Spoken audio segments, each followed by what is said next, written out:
LeBron Sports Podcast. Today, we're going to be talking about... There's a new world champion!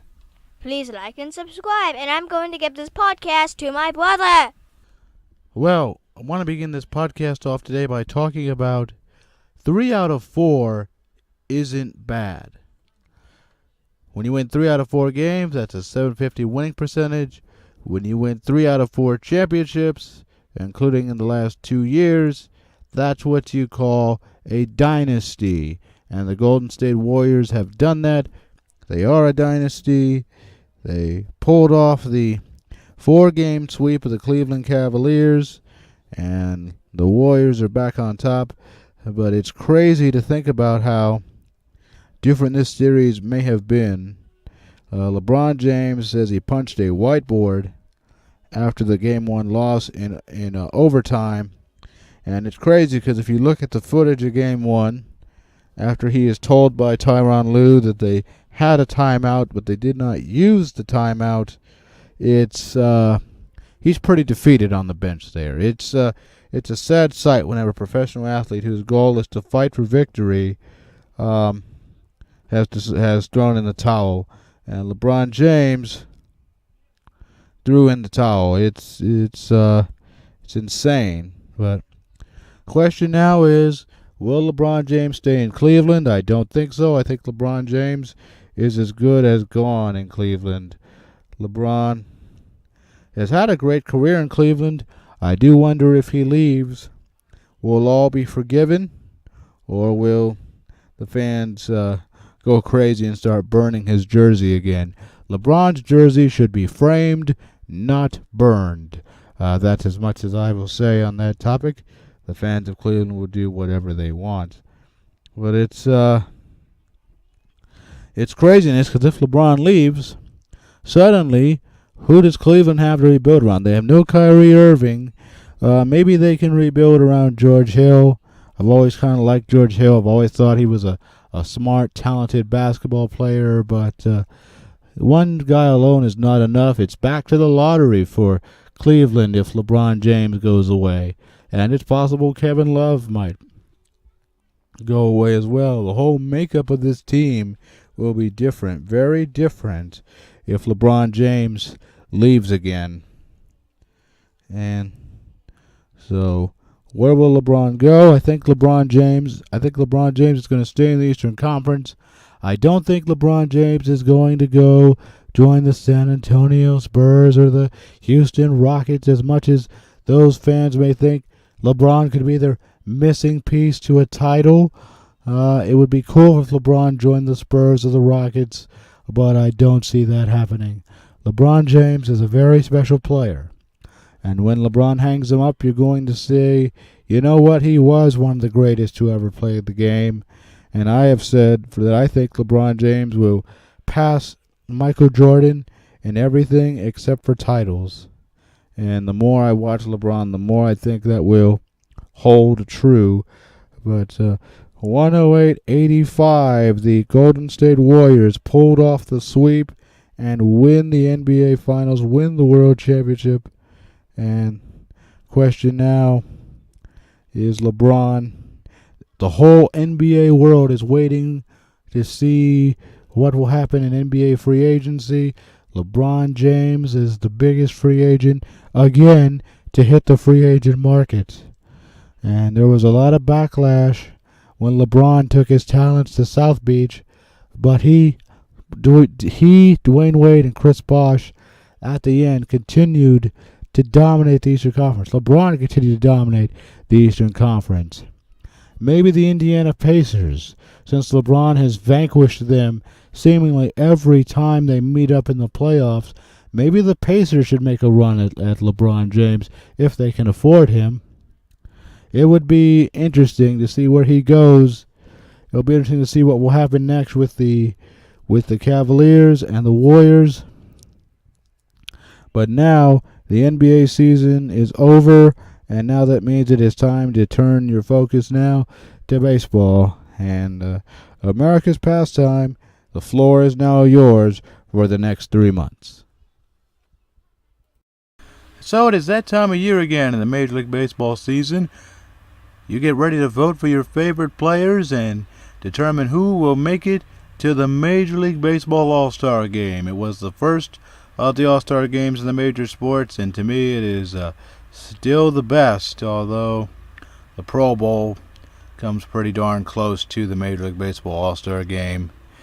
But also, that's going to be the next podcast we do. Also want to take a moment here and congratulate the Washington Capitals. They also have won a world championship. The Stanley Cup is back in Washington, D.C. Alex Ovechkin, one of the young stars coming over from Russia, one of the young stars in the NHL that decided to build around after the lockout season, finally wins his first Stanley Cup, and Washington, D.C. must be ecstatic.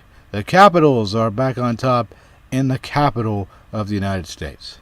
Speaking of America's pastime, I want to take a moment and talk about a move that I feel was really underrated at the time, but a move that really has panned out well. I want to talk about the Boston Red Sox signing J.D. Martinez, free agent outfielder, and how he has really blossomed into a star for them. J.D. Martinez on the young season, he crushed a ball for a home run in the game on Saturday against the White Sox. And J.D. Martinez, a lot of teams in the offseason were saying, oh, he's a Scott Boras client, he's asking for too much money.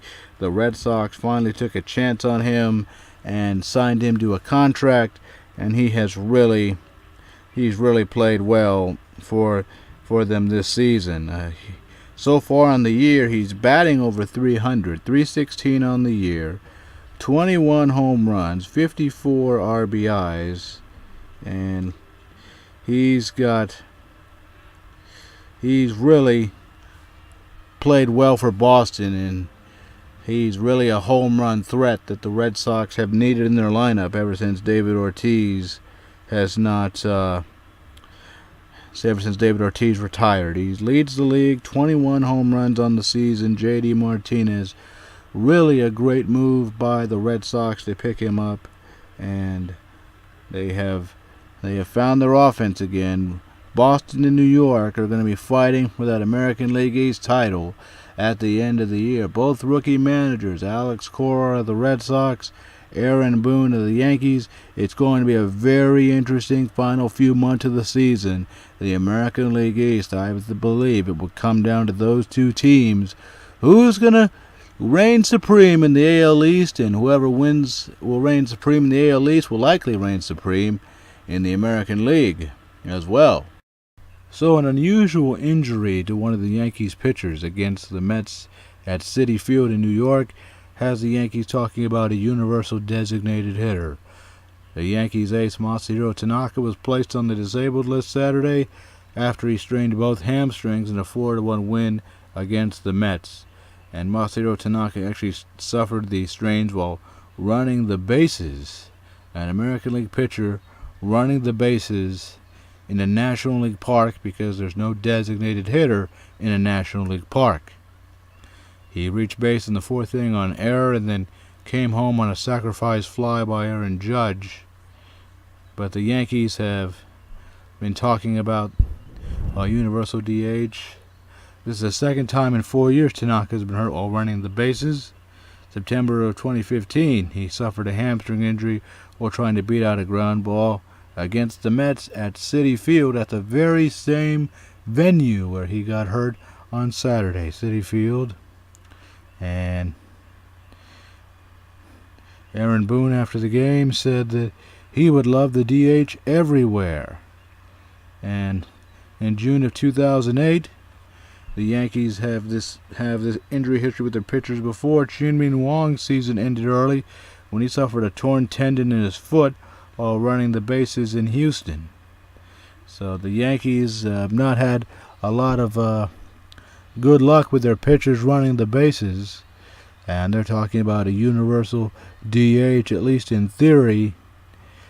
It's an interesting idea. It's not one that I think is going to gain a lot of traction around baseball, but personally, I like the fact that both leagues play by their own set of rules. The American League, If you get an American League game, you're going to get lots of offense because the DH usually, but the National League, you get a lot more strategy because the manager has to worry about usually the last guy to bat in the lineup is that pitcher.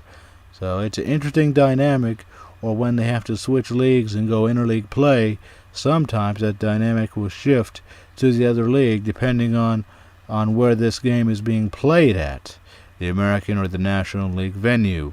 It's an interesting dynamic, not one you see anywhere else in baseball or any other sport really, where strategy changes solely based on where the game is being held. And it's an interesting idea. I think the designated hitter will probably take over both leagues eventually, but hopefully for now the designated hitter can stay in the American League only, at least for the next few years anyway. Thanks for listening to the Powers and Sports podcast. Please like and subscribe and follow us on Twitter. And I'll see you next time in the next podcast. Goodbye.